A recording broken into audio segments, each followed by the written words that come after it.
That's the kind of morning we had, damn it, the boys died. My van got wrecked again, damn it, along with me, damn it.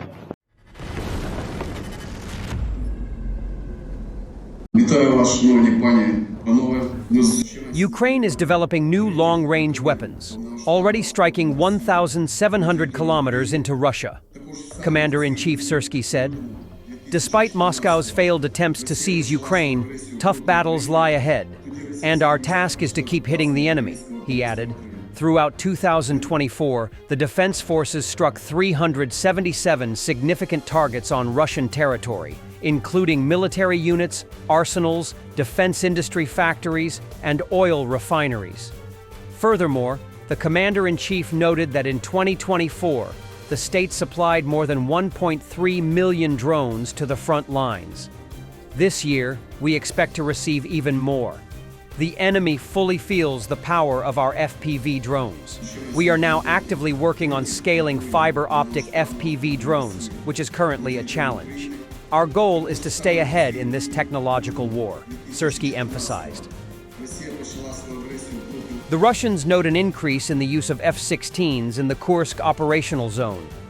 They allegedly fly daily, accompanied by MiG-29s, and are mainly used to hunt Russian aircraft. How Ukrainian F-16s operate in the Kursk sector. Archangel 5I-19 TNG-4 has noted increased activity of US-made F-16 fighter jets supporting Ukrainian forces in the part of the Kursk region occupied by the Ukrainian armed forces. We confirm the information provided by our colleagues. Over the past week, F-16 activity has sharply increased.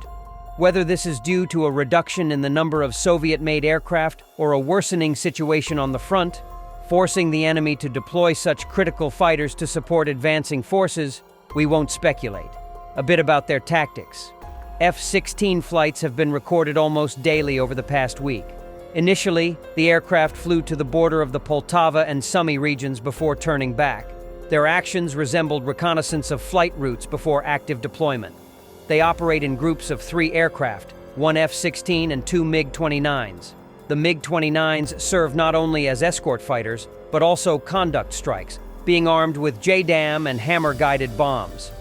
The MiG-29s fly close to the border, while the American aircraft remain at a distance. Most likely, the F-16s act as hunters targeting our aviation. Colleagues have reported that the F-16s are armed with AM-120C air-to-air missiles. When operating in the Kursk sector, the fighters take off from 2 airfields, Yamilkiv and Chagrisoy. The MiG-29s are stationed nearby and take off simultaneously with the F-16s, accompanying them throughout the flight. Their latest engagement was recorded on February 21st, when they carried out 2 attacks on the Kursk region. During the first attack, a group consisting of 2 MiG-29s and an F-16 took off and flew almost to Sumy. From there, 1 MiG-29 dropped a bomb from the Simigi area towards the Kursk region. The second MiG-29, positioned about 8 kilometers southwest of Sumy, and the F-16, approximately 25 kilometers further south, provided air cover. In the second attack, between 1700 and 1800, 2 MiG-29s and 2 F-16s were used. However, this time, our aerospace forces and air defense units disrupted the attack by setting a trap for the Ukrainian aircraft. As a result, at 17:59 on February 21st, 1 MiG-29 was shot down 75 kilometers southwest of Sumy, while the remaining aircraft retreated. These air raids indicate that F-16s are indeed appearing more frequently near the front lines. In addition to the Kursk sector, radar surveillance has also detected them frequently in the Kakhovka and southern Donetsk sectors, and their use is likely to increase. The boys died, it's a shame, they were young guys. Russian soldier films his damaged vehicle, giving the impression that he regrets losing the machine more than his fallen comrades. That's the kind of morning we had, damn it, the boys died. My van got wrecked again, damn it, along with me, damn it. It's a pity, young guys, damn it. They'll find a crutch here. Here's my battered van. Oh, look at all the shrapnel, damn it. It's full of holes. Zelensky emphasized that the country will sign only an agreement that is beneficial to both the United States and the Ukrainian people. He also stressed the need for clearly defined security guarantees in the agreement, as they will provide the foundation for a stable partnership and further development. The agreement between us and our partners should be without scandal, and instead be win-win for our nations or for American business and for our business and people. I believe that such an agreement should be signed, so that it provides protection and also, excuse me for this word, to get satisfaction from the partnership relations, because it is no longer a partnership if there is no satisfaction. President of the European Council Antonio Costa announced on X the convening of an emergency summit on March 6th regarding the long-term security of Ukraine and Europe. EU leaders will discuss strengthening European defense and the possibility of deploying military contingents on Ukrainian territory. I have decided to convene a special European Council on the 6th of March. We are living a defining moment for Ukraine and European security. In my consultations with European leaders, I've heard a shared commitment to meet those challenges at EU level, strengthening European defense and contributing decisively to peace on our continent and long-term security of Ukraine. I will continue to work together with von der Leyen and all member states to be ready to take decisions on the 6th of March. In 2025, Germany will transfer 370,000 artillery shells to the Ukrainian Defense Forces. This was stated by Major General Christian Freuding, head of the Planning and Command Staff of the German Ministry of Defense.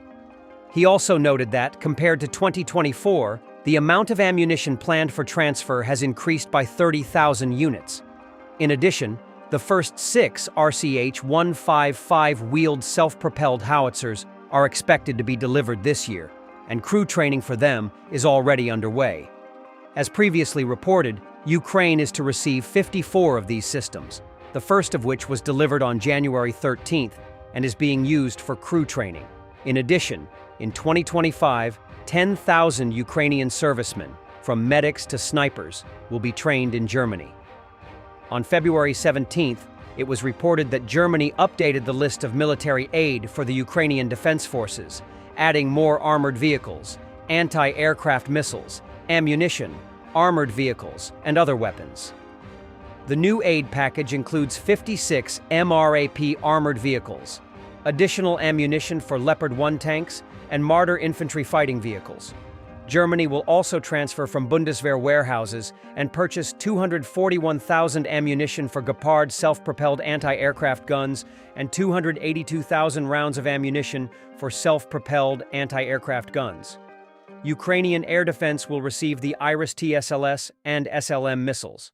The small arms will include HK-416, MK-556, CR-308 assault rifles, HLR-338 precision rifles, MG-5 machine guns, and a limited number of AK-47 assault rifles.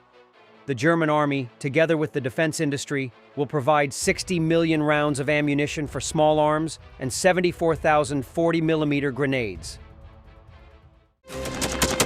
Thanks for watching, and don't forget to subscribe. Also, if you want to support Warthog Defense, please become our member and get early access to new videos, exclusive members-only videos, and become administrator in comment section. The membership link is in the description. Rescues every day. We had a guy last week, it's 6 rescues in 6 days. You know, he's doing the job every day.